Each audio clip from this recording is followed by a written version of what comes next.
One of the creepiest things I saw was an abandoned farmhouse 5 kilometers in the middle of the bush. It had a barn with skeletal remains of horses and other animals in it. It also had a veggie garden with still quite edible fruits and veggies in it. What was weird though was that the house showed no signs of aging. And when I walked towards it, I had this massive rush of fear and dread.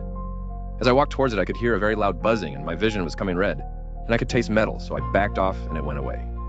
As I walked away from the house into a clearing, I could hear some sort of talking, but it was so quiet I couldn't tell what it was saying. But what I could tell was that it came from below me, and it really freaked me out.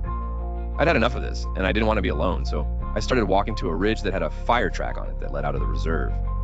As I was walking away, I could feel a pull towards the farmhouse, and I could still hear the inaudible talking as if it was speaking in my ear.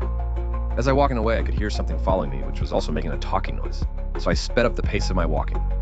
But then the whatever it was somehow was in front of me, and I could feel a push from it that was pushing me back to the farmhouse, so I turned right at a 90-degree angle and walked for a while. I could still hear the thing to my left, so I decided that I should face the whatever it was and walk directly uphill to the fire track. As I did this, the thing moved itself right in front of me, and the sounds it was making were getting louder, but they were at such a low pitch that I couldn't really hear them, but I knew it was a voice. As I walked towards it, it got louder, and the voice felt panicked and frantic. I got within 5 meters of the noise, and it was so loud it hurt, and made everything around me vibrate. I could even see the vibration in my water bottle. At this point, my nose was bleeding, and it was really freaking me out. But I needed to get home, so I ran at it, and I burst into a 2-meter-wide clearing that had a very disfigured stag, a fallow deer, in the center, which had pure white glowing eyes with tiny black dots in the middle. When I looked into those dots, everything went black, and I started falling, and I passed out.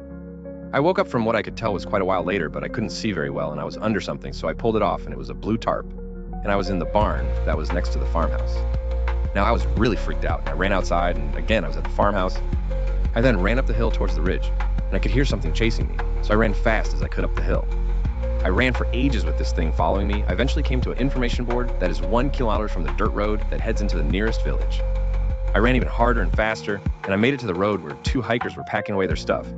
So I stopped next to them, and I was absolutely rooted and puffed by this point. The hikers looked really concerned about me, and they moved towards me, and I blacked out again. I woke up with my head in the lap of a lovely German woman who was trickling Gatorade into my mouth. I asked her how long I'd been out, and she said I'd only been out for 5 minutes. She then asked me why I was running and what I was running from. I told her I was running because something was chasing me, and I didn't know what it was, to which she laughed and told me I was being silly. I then asked her what the time is and why they were packing up in the morning, to which she was astounded because it was 4:37 p.m., which freaked the crap out of me. When I found the house, it was only 11:00 a.m., so I must have been out in that barn for over 4 hours, of which I can't remember. I somehow was moved from where I saw the freaky deer thing to the barn, which was over 1 kilometer away. I've been back to the barn with a friend, and we got the weird talking again as